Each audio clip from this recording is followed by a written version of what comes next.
Hello and welcome to Unit 5, which we'll be looking at lean tools and 5S.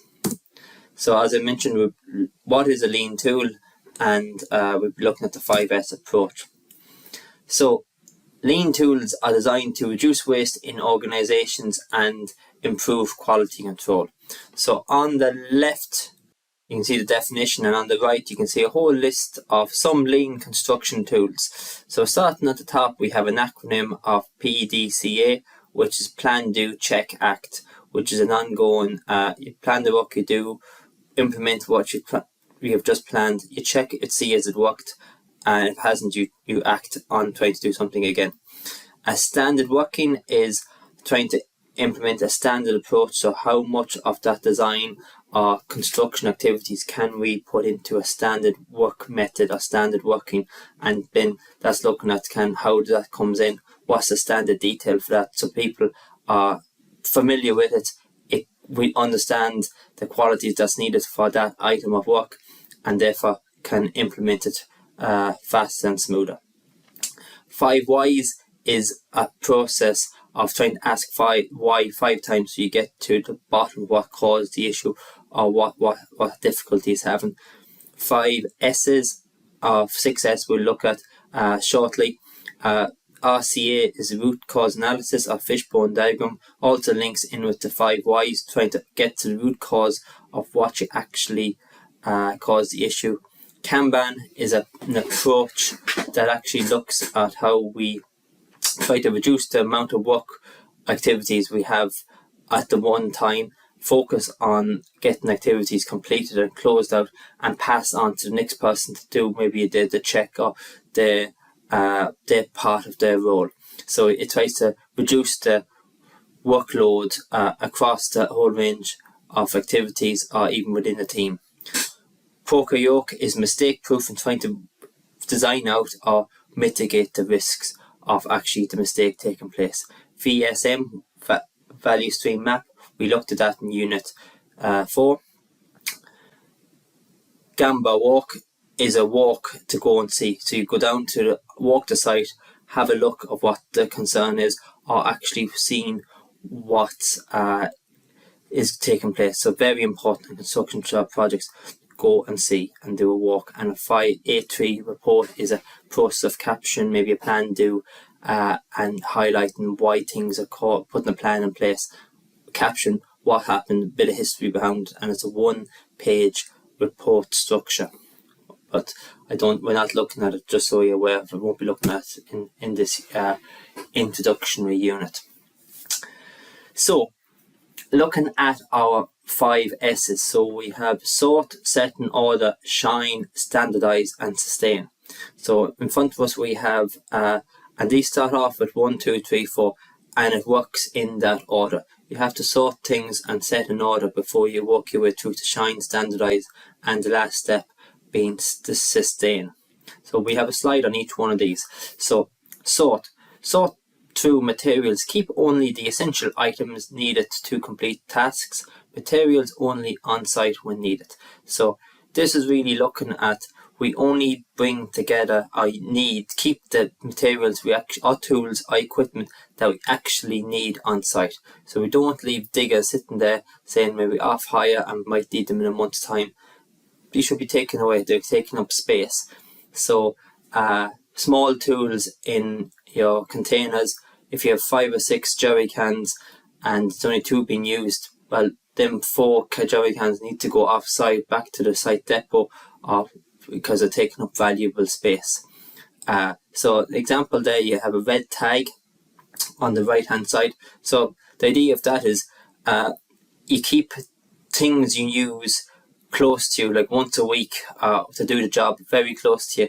Then you start saying, actually, if there's items you don't use that often, once a month, then maybe can they be stored someplace else or maybe off site, and if you don't use them within 3 to 4 months, maybe 6 months, then therefore you dispose them altogether and you only get them in when you need them. So the red tag approach is something that you just you can tag it, and if not, it lets you know how regularly it has been used, and then that can help you make decisions. So them 6 jerry cans, you might tag them, 2 of them have been used, 4 of them hasn't been used within a month, then they go back to the site depot. Okay, set in order. Ensure that all items are organised and each item has a designated place. So on the bottom left, we see construction site layout. So construction site layout is typically, that's normally done for most site setups, but it's making sure that materials are going to come into site, going to be stored in a definite location. They may change as the project progresses through different phases, which is okay, but there still should be a construction site layout for the different stages, so that people know, or the team members know, that if I go looking for steel, it's only going to be in that one corner. If it's not in that one corner, it's not on site. We need to go back in and get it ordered quickly, so that they don't spend time going around a site, wasting time looking for things that may or may not be there. So very much set in order, and that's a simple example of it. In the middle we have we have where materials should be stored, or how they should be stored, and it has before and after. And on the right hand side we have a filing system, very easily visual management, simple line through it. You know straight away with a quick glance if them folders are all in the correct order or not. Moving on, so our next step is we've sorted, we've set in order. Now we're talking about shine, and that means really getting into a deep clean. So in this case is we're using the example of PPE. So maintaining all personal protective equipment in a sanitary and reliable condition, and proper storage in an easily accessible and labelled location when not in use. So we're talking about good housekeeping and keeping things up to space and keeping them very clean.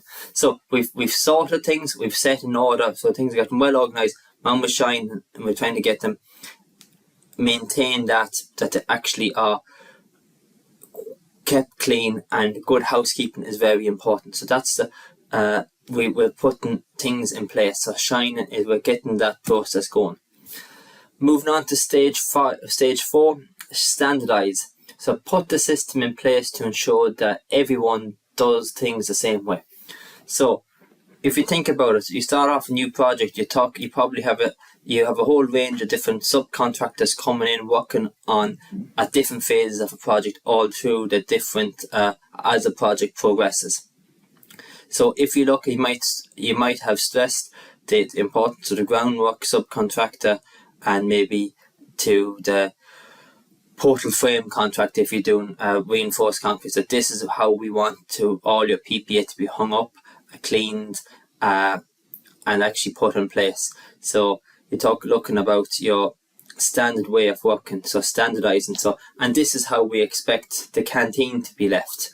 That example, if the canteen is overflowing, bins overflowing, the sink unit is full of plates and dishes and not clean, and the floor is getting very messy where there's very dirty boots and not being tied up, then how does that kind of sink into actually having good quality on site? So it all is linked together. So you're trying to keep a high level across the board, and that's where the standardised approach comes in, and that making sure that the induction onto site of your different subcontractors as the project progresses is the same, and the emphasis are put on actually keeping the place tidy and clean. This is where you hang up your PPE is just as important as it was for the first subcontractor that started, and that's the kind of process. So and then having a standard approach for one side being the same for the next side.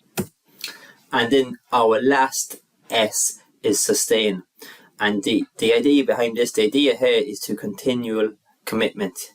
It's important to follow through on decisions that have been made and continually return to earlier steps of the 5S in an ongoing cycle. So go back to sort, go back to are things set in order, have basically projects got busy, likelihood maybe if depending on how the project, how long it's gone on, people may have changed, people might not be in that same role. So do they fully understand how things should be set in order and how are we doing the cleaning and good housekeeping. So example, keep monitoring housekeeping on site and have it as an item on the weekly meeting agenda. There's a simple thing. So it's been highlighted every time. Are we setting things in order? Do we have too much material on site? Having material on site we don't want or need at the time. So we have fill coming in, but we're not going to use it for 3 weeks. Do we need it in now at this stage, taking up valuable space? So these are the processes we're looking at. And the last 6S is safety, and safety is paramount on construction projects, and it's a fundamental to what we do. So I haven't gone into it in massive detail here, but the lean tools talk about the 5S's, and sometimes we talk about the 6S's on the construction projects. So that's what we recap. Sort, set in order, shine, standardise, sustain. Okay, thank you very much.